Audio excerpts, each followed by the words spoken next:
Hello, I'm Steve Dittmore, and you're watching the Break It Down Show.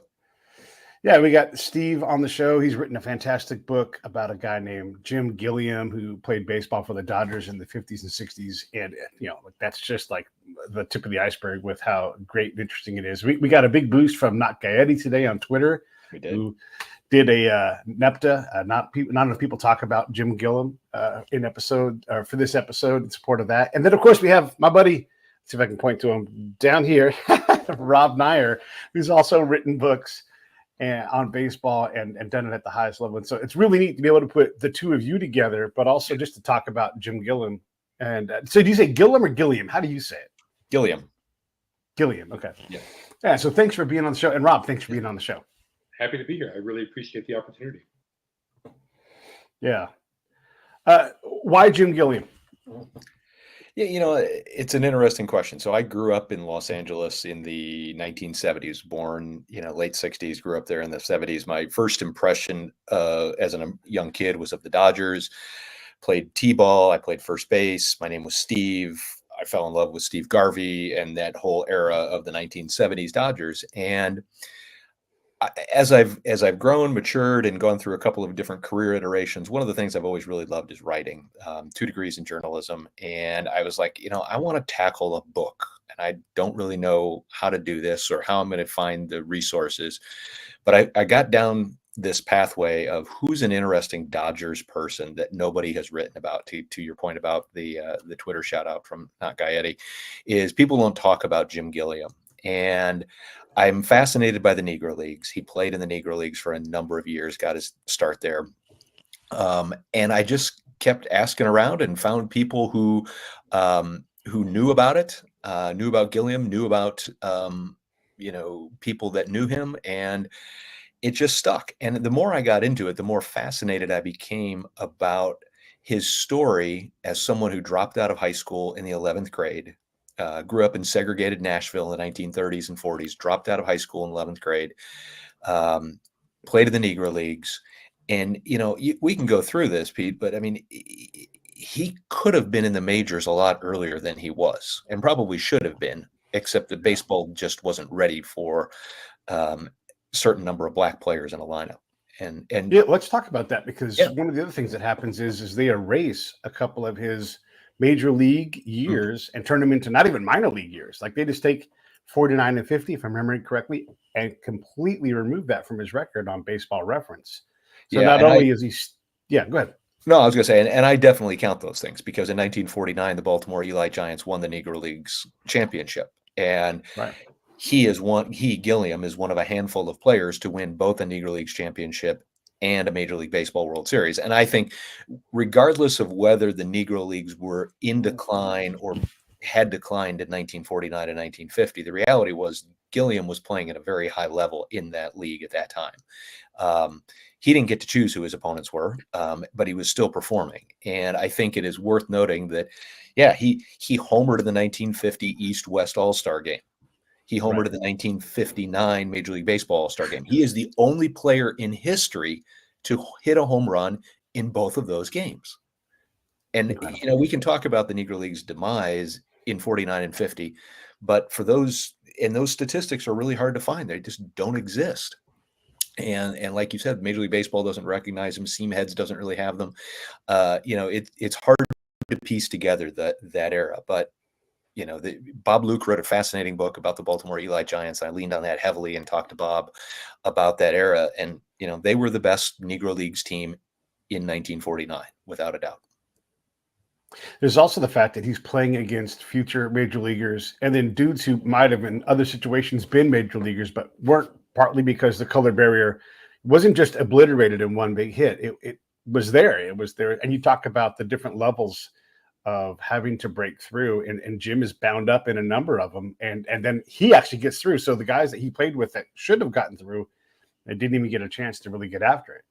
Yeah, much of his players that mentored him and influenced him during his time on the Eli Giants, George Scales, Pee Wee Butts, Henry Kimbrough, those guys never got a chance to play in the majors. Jim did.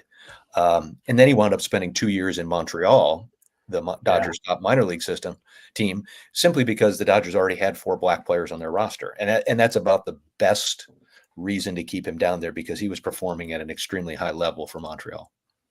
Yeah. I don't want to not include Rob, so I'm going to let Rob ask a question. Yeah. Rob? Oh, gosh. I mean, there were so many things in all of that piqued my curiosity or my interest.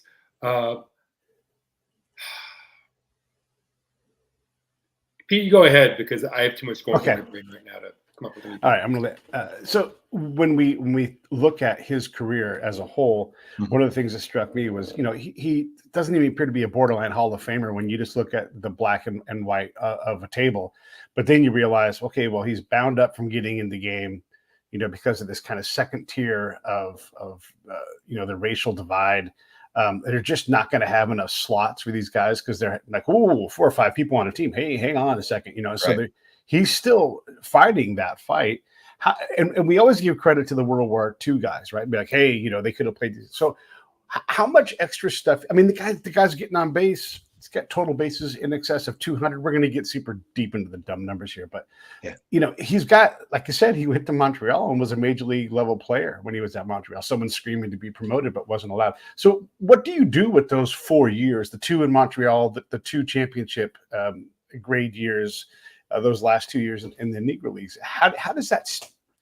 I mean, that's 4 years of young 20-year-old play. Right. That stacks up well when you start to all of a sudden his peers on the big tables are like Manny Ramirez and people that are top 70 to top 40 ball players all time.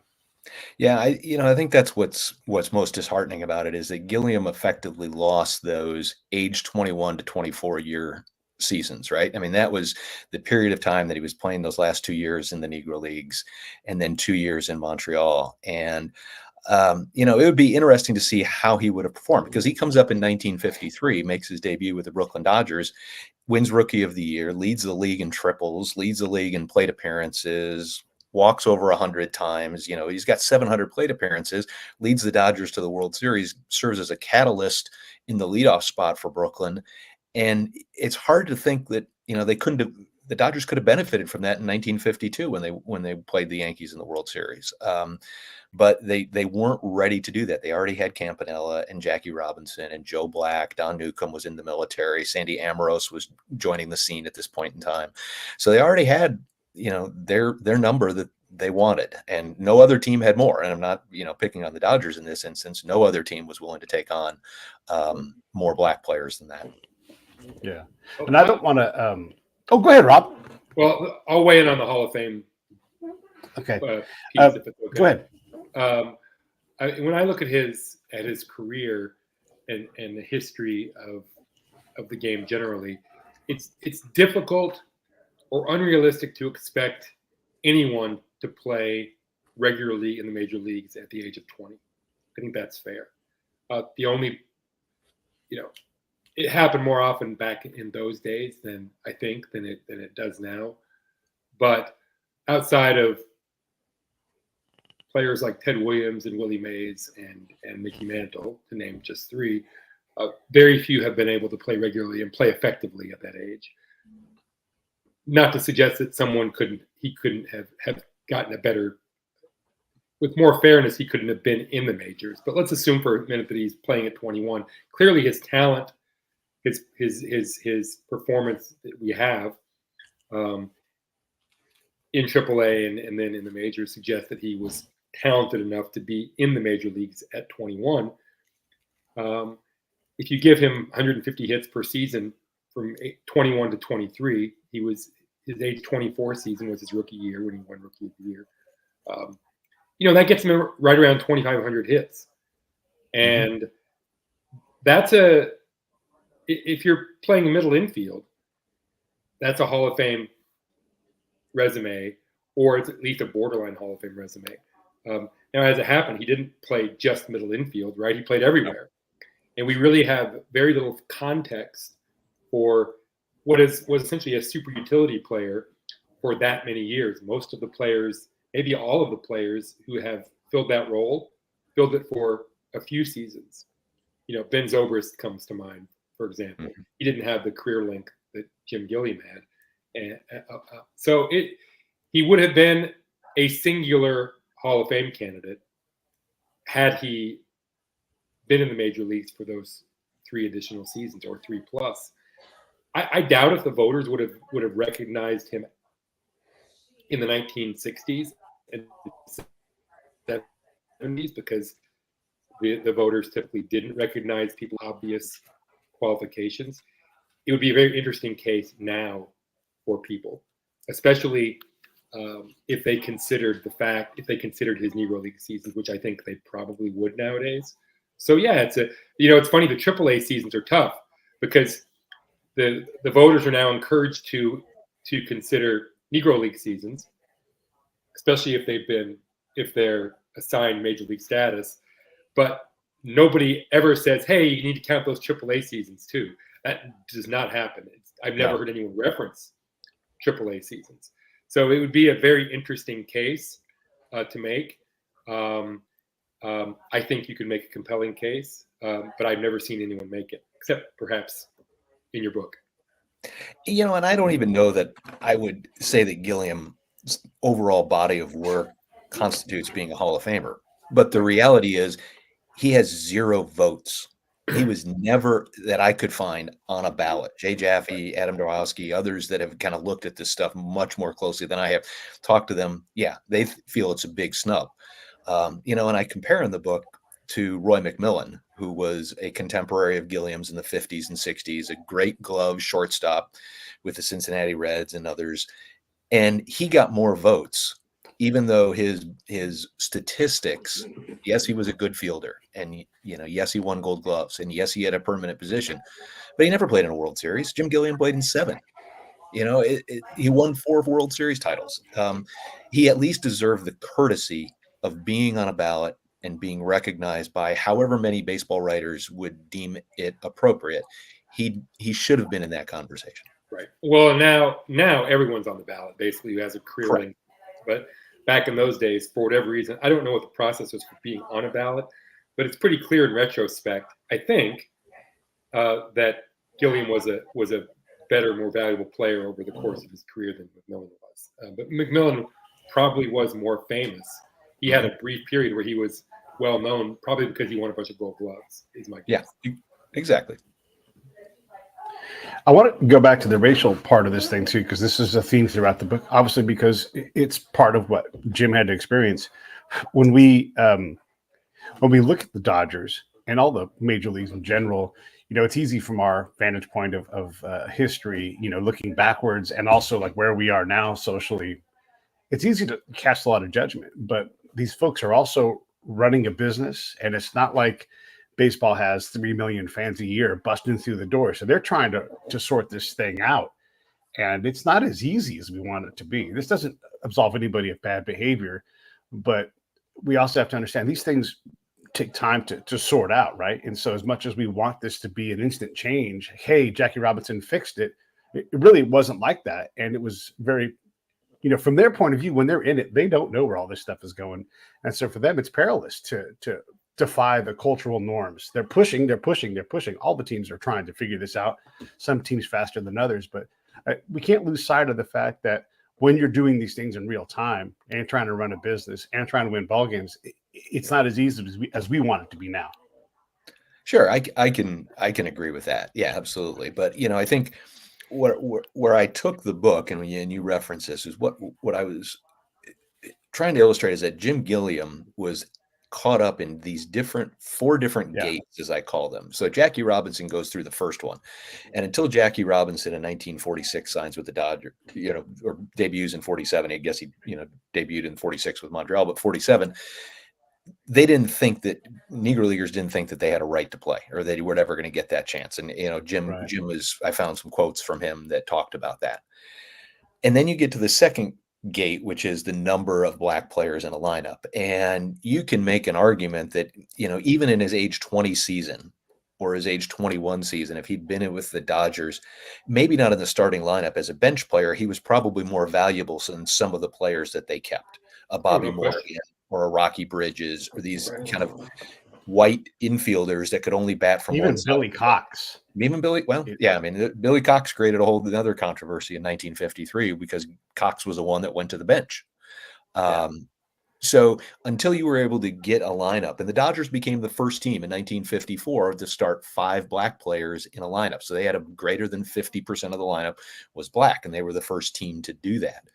But then you get post-career, and who becomes kind of the first base coach? And that's Jim Gilliam. Jim Gilliam is the first. He's not the first black coach. That was Gene Baker and then Buck O'Neill. But he's the first black coach on the diamond. He's the first one to be inside the field of play, if you will, as a coach coaching first base for the Dodgers. And then it's, well, when is baseball going to hire a black manager? And that's kind of that fourth gate. And that was something Jim never got the opportunity to do. He was talked about in every magazine article that you can find from the late 60s, from Sport Magazine to SI and Baseball Digest and everywhere else. Gilliam is mentioned alongside Ernie Banks and Hank Aaron and many others that were contemporaries of his as a candidate to be the first black manager. And then, by the way, Steve, if you don't mind, yeah, I would argue, and you write about this really well in the book, I would argue that Gilliam might well have been the most qualified of all those candidates. 100%. Not purely because of the things people said about him at the time, but one of the striking things to me, and I've read a lot of those articles because I have a big collection of those late 1960s magazines, and those articles, every year, multiple magazines had an article on this, right? Yeah, absolutely. One of the things that has struck me again and again and again is that with the exception of Gilliam, nobody even mentioned anyone who wasn't a superstar, which I'm sure you noticed. Well, What does that say about Gilliam? If he's the only guy who's not a superstar, then it's pretty clear to me that people saw something in him that frankly they didn't see in any other black player or coach of that time. I suspect he would have been the best of all those candidates that were mentioned, and maybe the best of any black. I mean, look, there have to have been dozens of great candidates among the black players that didn't even get talked about. Had to have been. Gilliam was the only one who stood out enough among the non-stars to be in those articles. And maybe that might be the biggest injustice of all, is that he seems like he might have been the single best candidate and never got a shot. Yeah, I think a lot of that, Pete and I were talking before we came on about Jim's baseball IQ. And that was something that, as I talked to either players who played alongside of him in the 1960s or players that he coached in the 1970s, everyone just talked about how smart he was. And Walt Alston always complimented him. Fred Clare, when I talked to him, Peter O'Malley, when I talked to him, they just said, the guy never made a mistake. He was never in the wrong place at the wrong time. He was always positioned perfectly. He knew what the play was. And he knew how to win games. And that, Rob, to your point is, those are the intangibles that, he wasn't a superstar. Sure. It wasn't Hank Aaron or Ernie Banks or Frank Robinson, but he certainly knew how to win, and he would credit George Scales from the Negro Leagues and Pee Wee Butts and Henry Kimbrough as being his mentors and the ones that taught him to play baseball that way. Yeah. Yeah, and again, when you go back to look at Hall of Fame candidacy and everything, now we're having to look at, gosh, he could have been a manager or some significant kind of, we didn't have bench coaches back then, but he didn't really get that shot, partly because this is the third gate you were talking about. So the fourth gate's the manager. The third gate was being the first coach. So it's Jackie Robinson. When are there going to be enough black, or when do we move beyond this quota?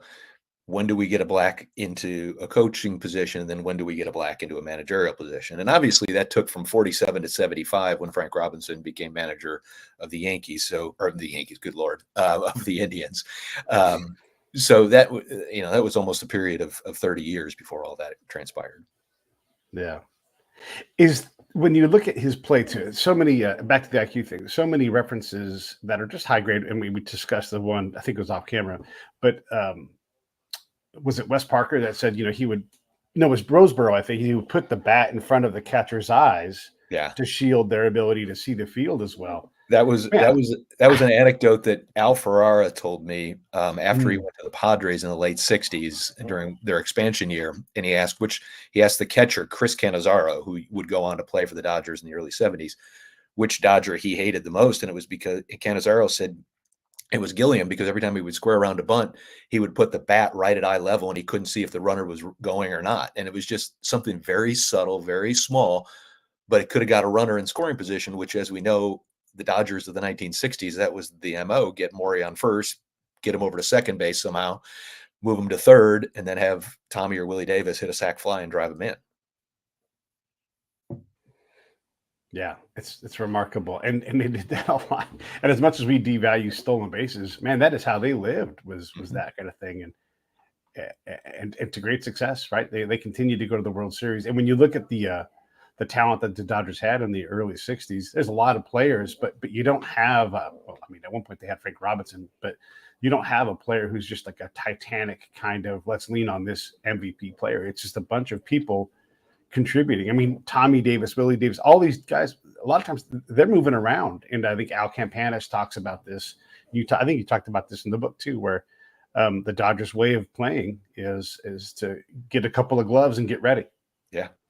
Yeah, and that's, the Dodgers did that early on. I make the point with Jackie Robinson. They made him a first baseman, even though he was a shortstop with the Kansas City Monarchs. Gilliam came up as a second baseman, but ultimately he wound up playing nearly as many games at third base as he did at second, and had another, 500 starts in the outfield as well. Which I think, getting back to the conversation about Hall of Fame and not having a true position, I think that's one of the things that works against Gilliam, of course, right? Sure. He did start more games at second base than anywhere else. However, he played every position with the exception of pitcher, catcher, and shortstop in a major league game. And, so he played all over the diamond. Well, and that's one thing that maybe I'm missing some recent work that's been done, but I know for years I sort of lamented the fact that no one, including me, had ever come up with a good way to measure the value of versatility. Right? It's one thing to look at fielding statistics, but it's another thing to figure out how much it's worth to a team to have someone who can effectively play 3 or 4 or 5 positions.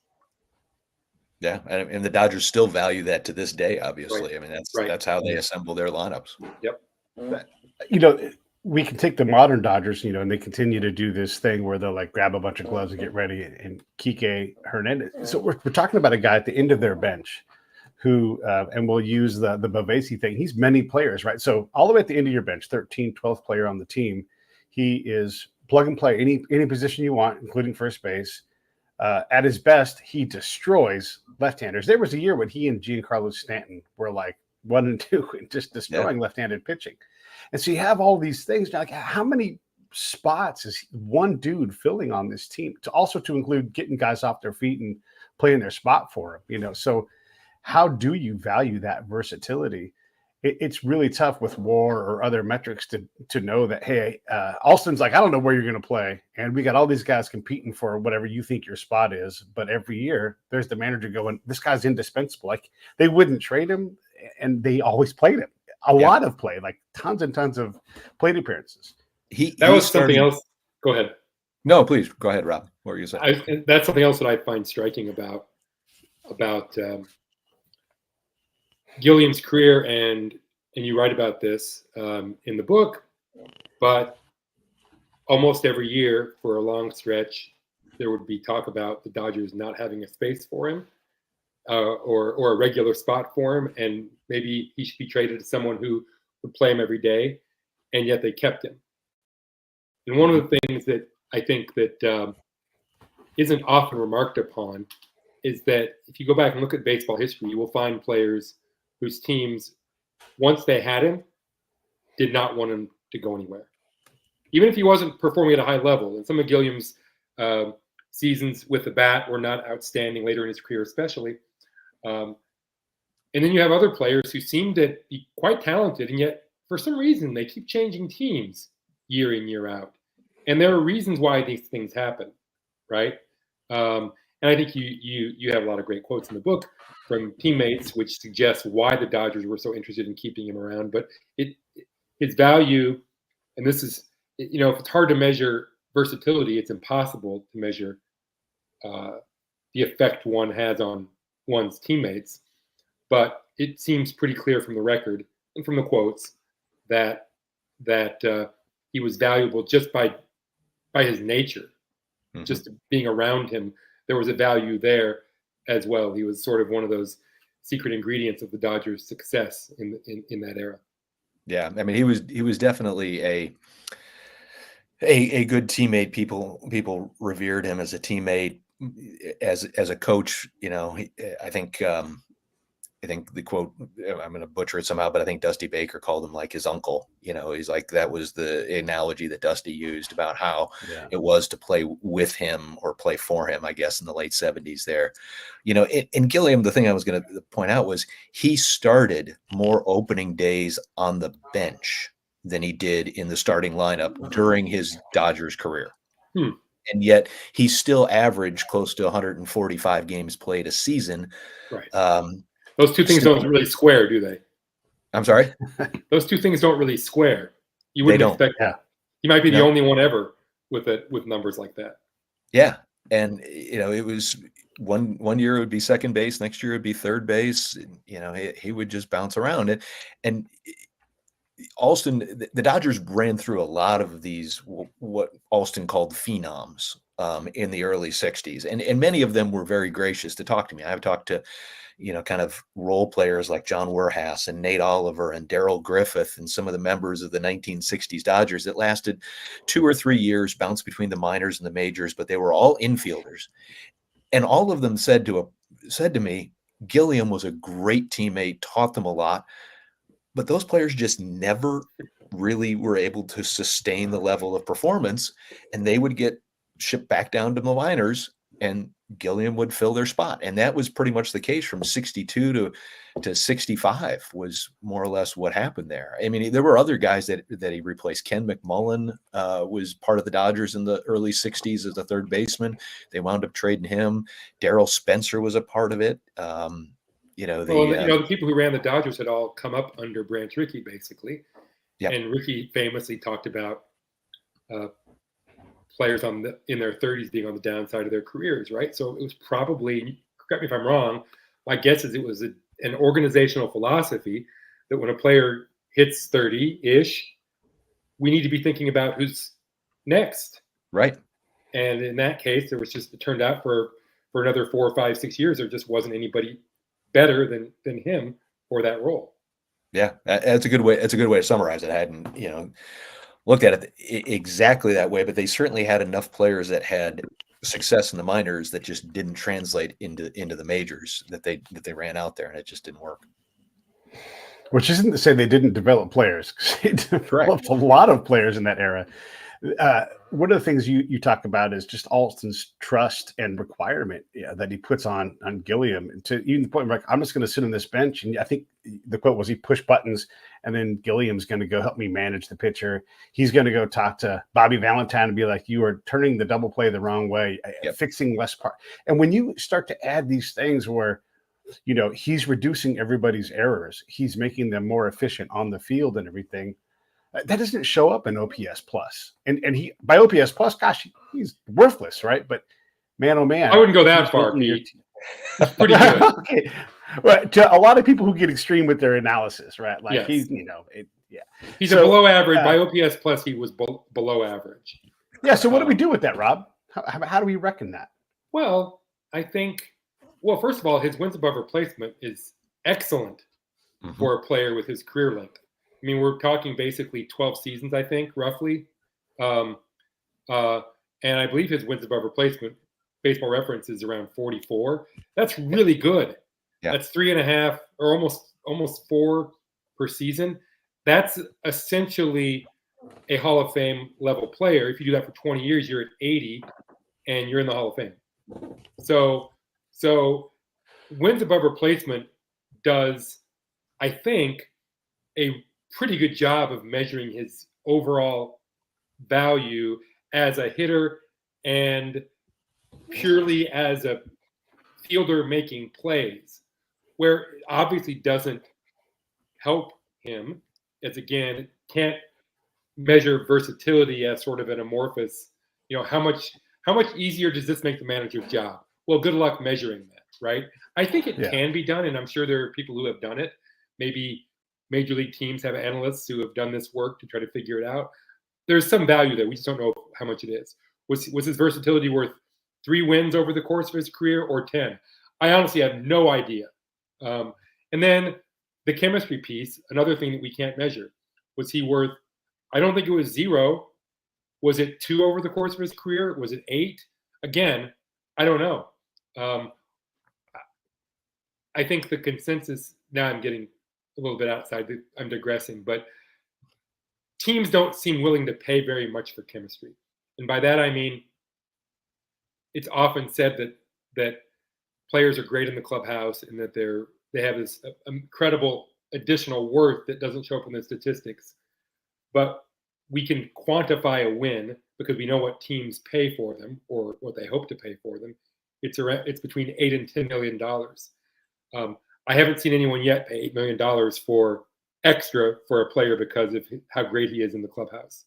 So baseball people are somewhat skeptical, even though they acknowledge that its chemistry is important. We don't think it's 0. Above that, who knows? But I do think that just on the stuff that we can measure, Gilliam was an excellent player because, as Steve well knows, he was effective at every position that he played. He was a good second baseman, a good third baseman, and I think a pretty good outfielder as well. So even though his OPS plus is not fantastic, it's a little below average, because he was playing these positions, because he played in an era which turned out to be not very good for hitters, and because he was good pretty much wherever he played, there's a lot of value there that we actually can measure. That was sort of a big takeaway for me when I was doing a little research before our conversation. Was I actually was surprised by how much value we can measure, how much value he had. He was one of the Dodgers. I mean, I'm guessing, Steve, you could confirm this. He's got to be one of the Dodgers' top 3 or 4 players over the course of a decade. Certainly, I didn't look at an objective measure like WAR or something like that over the course from that period of time. How many where he stood up in that, but I guess one way that I evaluate it, and I'm curious to hear your thoughts on this, is he played on 7 World Series teams. The only other Dodgers to do that were Pee Wee Reese, Carl Ferrello, and Duke Snider. He played on 4 World Series championship teams. Now, Koufax was on 4, Padres was on 4, but neither of them actually played in 4. Koufax didn't play in 55, and Padres didn't play in 65. So Gilliam's the only one to play in the 55, 59, 63, and 65 World Series. So getting back to kind of measuring this, you're playing on 7 World Series teams, 4 that won the World Series title. That's pretty remarkable for a period during that 53 to 66 time period. You're bridging 2 states, opposite ends of the country, everything else that was transpiring. Right, and of course he probably should have been on 52 and 53 teams as well. Yeah, he was on 53, 52. I'm sorry, 52. Yeah. So, I mean, a championship player, and obviously one of the issues was that he bridges those 2 teams, and this is sort of one of the underlying premises of the book. Maybe the underlying premise is he never received the attention that Robinson and Snyder and the others did in Brooklyn, or that Wills and Koufax and Drysdale and Tommy Davis did in Los Angeles. But really, here's one thing I think I did notice at some point a long time ago. He's really the only player who was outstanding for multiple seasons in both places, I think. Yeah. He's the only. Hodges was toward the diminishing part of his career. He played a few years with Los Angeles. Snyder played a few years in Los Angeles, but they were all on the decline at that point in time. Koufax really wasn't a factor in Brooklyn. Obviously, he was dominant in Los Angeles, of course. But yeah, Rhodesboro played few games in Brooklyn, I think, before he kind of came on the scene in Los Angeles. But yeah, there's nobody else that kind of bridges both of those teams like that. So yeah, I mean, obviously, I spent a lot of time reading and talking to people about this, so I'm a little bit passionate about it. But I do think that he is definitely underrated in that regard. I mean, you bring up 52. If he played on that team, then it's 8 World Series that conceivably he could have played in. Right. He still played in 38 or 39 World Series games. That's a pretty high number. He's still near the top 10 in World Series bases on balls. I think he's 11th among all active major leaguers. So he's near the top 10 in some World Series statistics, which is, again, I think people, selfishly, I think people don't realize that and recognize that. It's, people we should be talking more about, right? But those things to me about his career at a time when he was dealing with racial prejudice. He was in the Negro Leagues. He was with superstars that were, much louder and much more vocal. I mean, Maury Wills was definitely somebody who enjoyed the spotlight. Jackie Robinson was a household name. They're immortalized. Duke Snyder, they're immortalized in pop culture and music and everything else.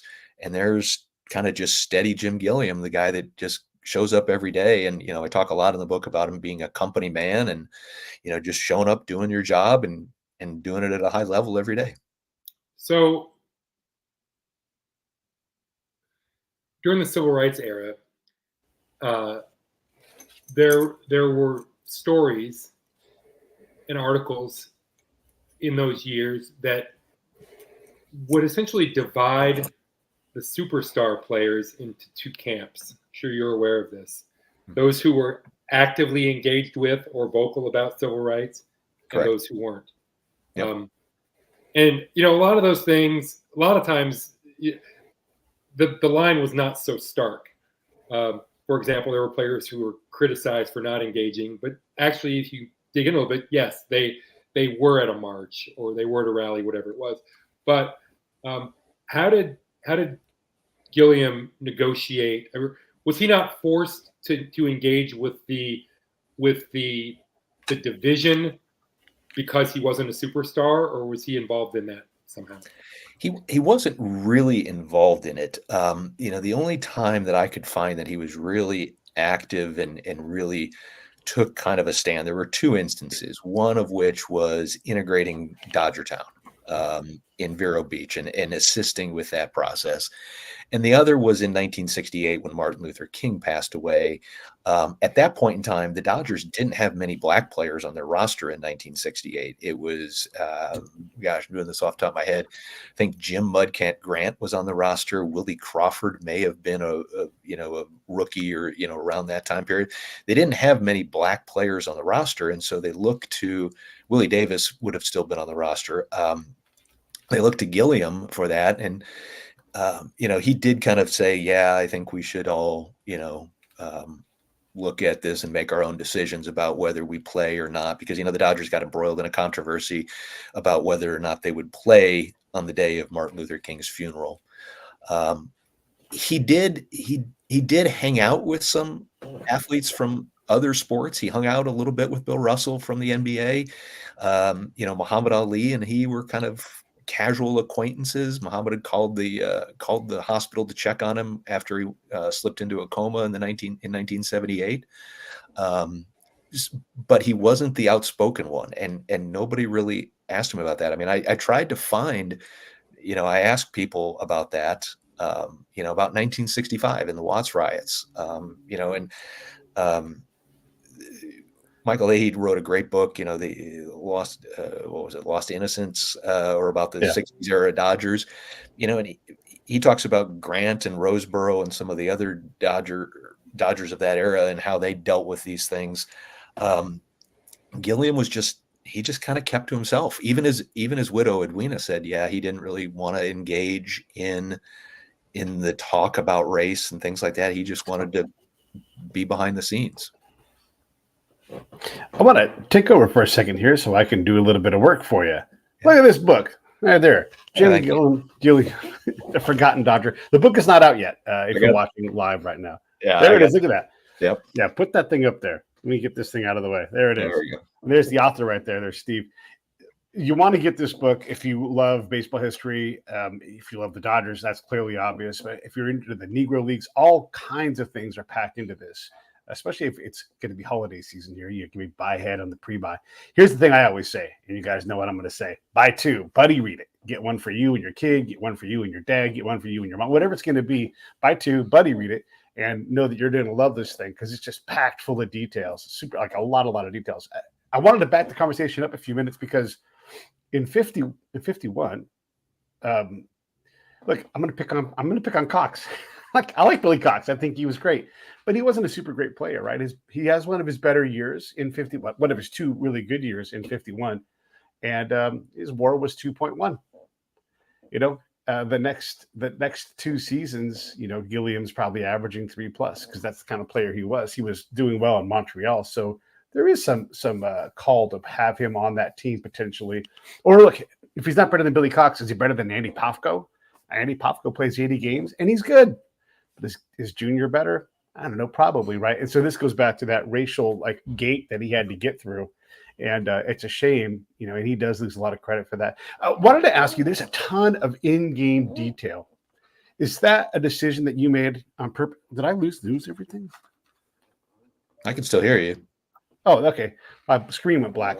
Is that an in-game decision for you? Like to say, I'm going to put a lot of detail into this, or what made you chose that path artistically in writing the book? Yeah, it's a really good question, and I don't know that I really had a conscious decision about it. I think that there were certain games that he played in that really warranted some really specific details. So Game 7 of the 1965 World Series, which is how I start the book, Gilliam makes arguably the most important play in the entire World Series, which is to backhand a ball behind third base, hit by Zoilo Versalles at a time when Koufax is on the ropes, gets a force out, helps Koufax get out of the inning, and Koufax goes on to win Game 7 and the Dodgers win the World Series. So I did spend a lot of time with that because that's a play that I think baseball people know and recognize, but not people that are not immersed in baseball. He was also in the 55 World Series, the game that the Dodgers actually won, Game 7, the year that they beat the Yankees. He was this close to factoring into the game in a negative way, which was started the game in left field. Don Zimmer started the game at second base, and an Alston pinch hit for Zimmer and moved Gilliam from left to second and put Sandy Amorose in left field. Well, Sandy Amorose, the next inning, of course, makes that catch against the left field line and doubles up the runner at first and gets the Dodgers out of that. There's no way Gilliam makes that play because Gilliam's a right-handed thrower and his gloves on his left hand, Amorose a lefty, gloves on the right hand, etc. So those two games, I think, were games that I really spent a lot of time and got into some detail on. As I was doing research, I kept finding things to me that made Gilliam an interesting person. And so the book does kind of chop up into little different segments of, this is what life was like for him as an endorser of products. He was a spokesperson of cigarettes, of RC Cola, of televisions, of Beech Nut chewing gum. I mean, he was featured in a lot of ads in the 1950s and 60s. His wife, Edwina, was featured prominently in the black press in Los Angeles as one of the best dressed women of Los Angeles. And, they were in the society pages quite a bit. And so there was that. Gilliam was a fabulous golfer. He loved to play golf. He was an excellent card player. He gets his nickname, the Devil, ostensibly from going into a pool hall in Gifford, which was the place that black players could go out when they were in Vero Beach. He allegedly slaps $20 on the pool table and says, "Who wants a piece of the devil?" Nobody took him up on it. Later years, when he was asked about it, he said, "Oh, if anybody had challenged me, I would have taken my money and run," because he wasn't a good billiards player. But there was those kind of different elements of this that I just felt created a picture. I mean, he died at age 49. He didn't have a full life in a lot of ways, and so to find these things like that I think really tried to create a picture of who he was both on and off the field. I mean, we've talked a lot about who he was on the field, and that's certainly important. That's what a lot of people remember. But he had some other interests as well, and was involved um, pretty prominently in that. So I don't know, Pete, if I'm answering your question about spending time in games, but those two games that I mentioned were the two that I really did kind of go deep dives into. Heck, you did great for me. I was putting up everybody's handles and links Yeah. to Substacks, and so you gave me the perfect answer, man. That was great. I'm going to kick Rob over and let him ask something. Steve, it's surprising to me how many endorsements. Yeah, wasn't it? How did he get to a point where he was well known enough that his name and likeness were valuable to advertisers? Part of me thinks, and I don't really write about this, so this is just a knee-jerk reaction, but part of me thinks, to your point about Jackie Robinson and being more outspoken, Jim, or Junior, when he was with the Brooklyn Dodgers, he was often called Junior when he was with the Dodgers, he was quiet, and he appealed to a black audience. And Jackie was in the decline of his career in the 55, 56 seasons.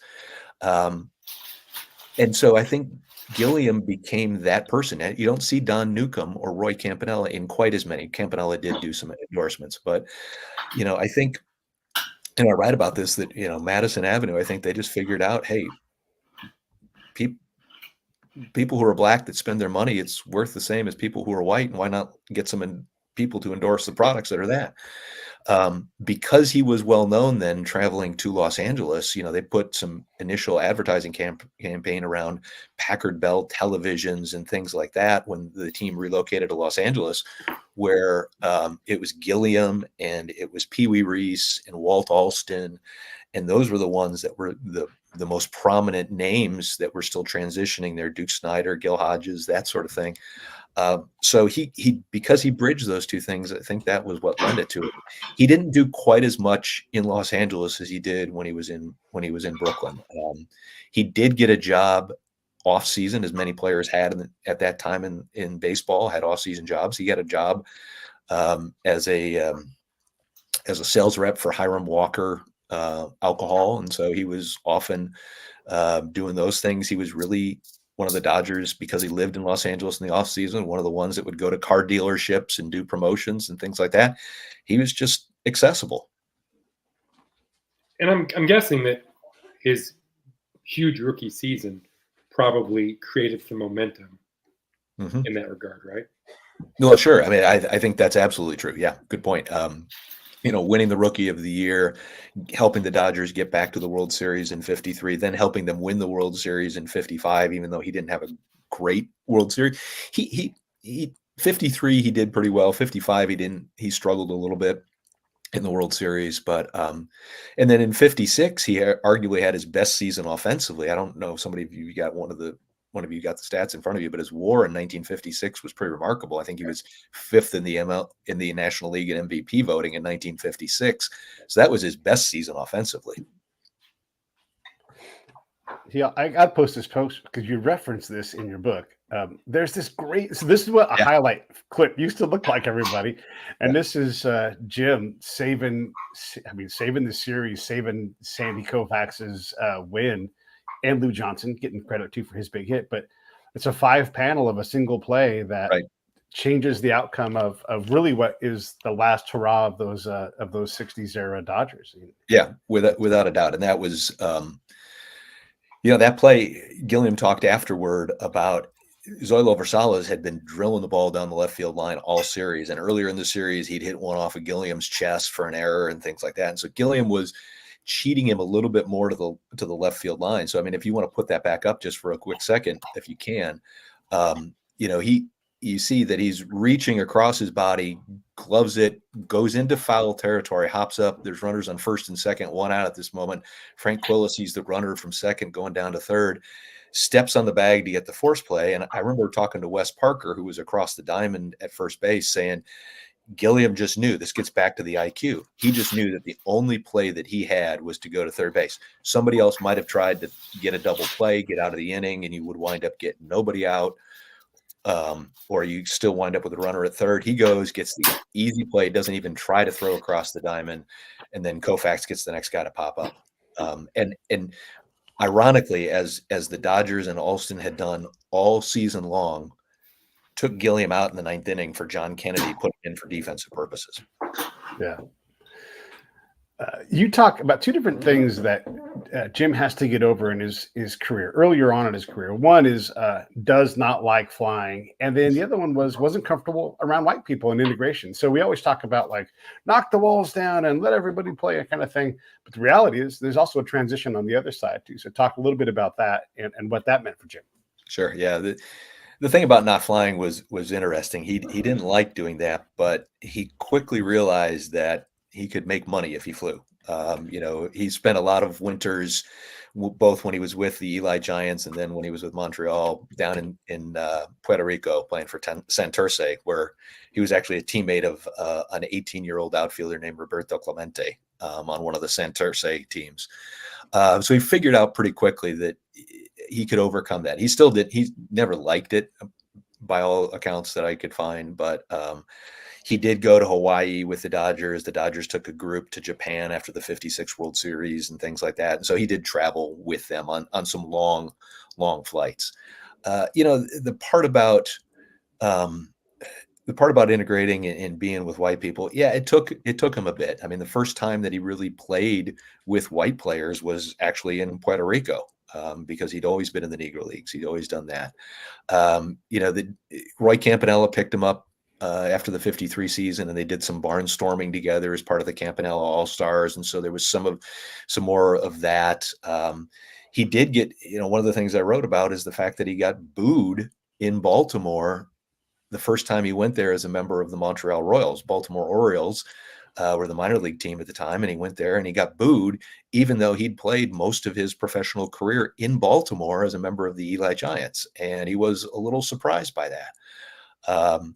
But even when he went to Nashville, where he grew up and where he was from, the Dodgers in 53, as spring training ended, they played a series of games against the Milwaukee Braves, progressing northward.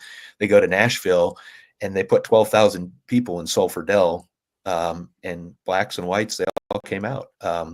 He did play with white kids in the sandlots of Nashville, played a lot, kind of integrated ball that way. But, as a professional, it was really until he got into the minors and the Caribbean League before he was playing alongside whites.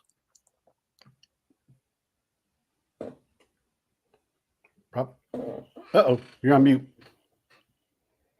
I think so. I love the old tradition, no longer observed, because I know that Gilliam wasn't the only one, not even the only Dodger, who essentially retired as a coach and then was brought back as a player during the season. I think Manny Mota did that maybe more than once. Yeah. Which is a wonderful tradition. I wish that players would still consider doing that. I guess everyone's so specialized now. It's difficult to convince anyone to do it. But one of my favorite stories about Gilliam is that he was basically done and got called back, got added to the roster, and then had one of his best seasons, at least with the bat. Yeah, 65, he had a really great season, playing in somewhat of a part-time role after he came back. And he, when you read about the decision in 1964 at the end of the season, when he had arguably his worst season statistically, and the Dodgers did not play well in 64, the Dodgers forced Leo DeRocher out as a coach and appointed Gilliam to be basically the replacement of DeRocher in the coaching ranks. And then in 1965, Tommy Davis slides into second base and breaks his ankle. And the Dodgers had tried all those other players at third base, including Tommy Davis, Ken McMullen, Darrell Griffith, et cetera, et cetera. Nobody was able to perform. And so they just basically activated Gilliam. And on days when he wasn't in the lineup, he was still coaching.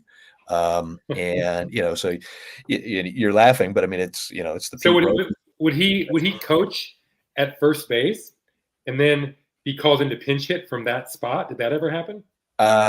Potentially, yes. Yeah. Wow. Potentially he would start off if he wasn't in the starting lineup. Yeah. But he didn't pinch hit much. I mean, Alston didn't do that. I mean, they eased him back into the lineup with pinch hitting roles, but once he got into the routine, and they settled on. I mean, that 65.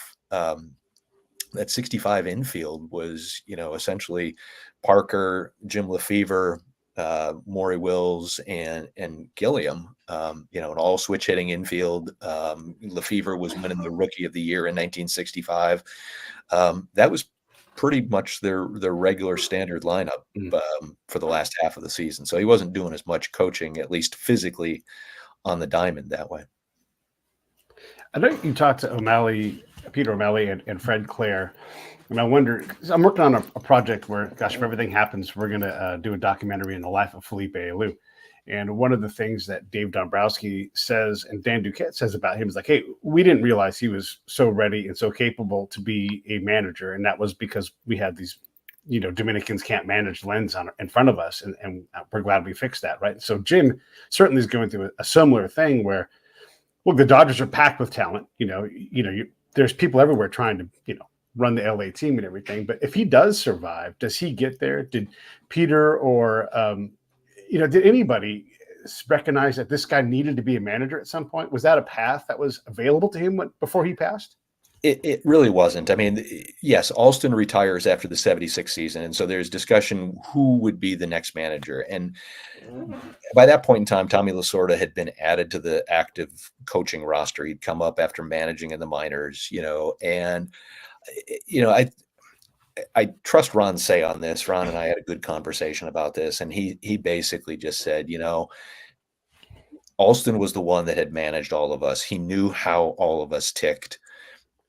Jim didn't really want to be that personality, that one that's always dealing with the media, that one that's always, answering questions and doing all that.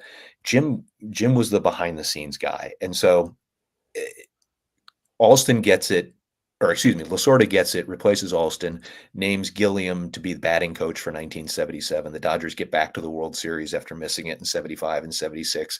He helps turn around. Steve Yeager has his best year ever under Jim's kind of tutelage as a hitting coach. And, that was the role that he was going to play. And I think he was pretty content with that. Edwina told me, yeah, he would have loved to have managed, but that was not, it wasn't the end all. He would do anything the Dodgers asked him to do. Yeah. Rob, we're going to wrap this up real quick. Let me give you a chance to ask any kind of final questions. Well, I don't. I just have an overarching comment, which is that you mentioned, Pete. You mentioned the details in the book, and they are there. But I've noticed that it's very tempting for biographers to include too many details because they do so much research and they want to get it all into the book. And I don't think he did that. I'm fairly critical when I read a book, whether it's baseball or anything else. I think, Steve, you found very close to the perfect mix of detail and broader picture and not dwelling for too long on any one thing. And I would say this is a great book for anyone who's interested in that era in baseball history or the Dodgers or just biographies in general. You did a great work, and just admire the work, and I congratulate you for how it came out. Thank you so much, Rob. I really appreciate that. It means a lot. And you're right. I mean, I've noticed today Pete posted a couple of articles that Jim Murray wrote that I was like, gosh, I didn't see those. And, so the completist in me is like, gosh, I needed those things for the book. But, you got to stop. Yeah, you got to stop at some point. Right. Yeah. Yeah. The book really is fantastic. And because I like what you're doing and maybe one day we'll do something similar myself. But, I found myself going to the text more, right? Like me as a reader, you could have given me more. It's fine. I went and researched it. I'm already thinking about having Leahy on the show. And, I just like blowing up all these contextual bubbles and just going in there and seeing what it's like. Well, when you talk about the Dodgers kind of transitioning away from black players, I'm like, yeah, but there's also this surge of talent that comes in. So now I'm all of a sudden looking at the Spokane Indians roster and I'm like, geez, it's loaded with people, and so it was great. So your context allowed me to go out and look at SI articles and all these other things. And that for me is a treat it takes forever to read a book, but it makes it a treat because there's all these secondary and even really tertiary things that fly into my head and it all connects. And so one, thank you for doing all that work. I really appreciate Oh. it. And two, I love the book. And the second Thank it you so comes much. out, I'm going to buy a copy and thank you for that. I'm going to give you the floor to wrap things up. No, I appreciate it both, gentlemen. It's been a pleasure of mine talking to you, and I'm happy that it's getting closer to actually being here. It's nice to when this thing came the other day, I was like, okay, I can actually hold it now. Good It's moment. tangible, right? Yep, great moment. Yeah, it is a good moment for sure, and I'm looking forward to tonight's game 5, obviously Dodgers Padres. So hoping that I will say too, the other thing that we didn't even talk about is that it was in this day in 1978 that Gilliam was laid to rest. So his funeral service, we didn't even really talk about, his passing or anything like that, but it was on this day, which was the morning of Game 2 of the 1978 World Series, that occurred. So it was, October 11th, a big day for Jim Gilliam. Yeah, Rob had to go, so I kicked him out of the studio. Yeah, no But thank you very much. I'm going to run these credits. I'll come right back and say goodbye to you official. Sounds great. Thank you. Hey, thanks for watching the show. I really appreciate it. Right here, you can subscribe. Please do that. It makes the show grow. Hit that notification bell so you know which incredible guest is coming up next. Down below is the PayPal link. You can put a small subscription in. That is an enormous help. All that money goes right back into the show. And then right up over here are the next episodes you should listen to, curated by yours truly. Thank you so much.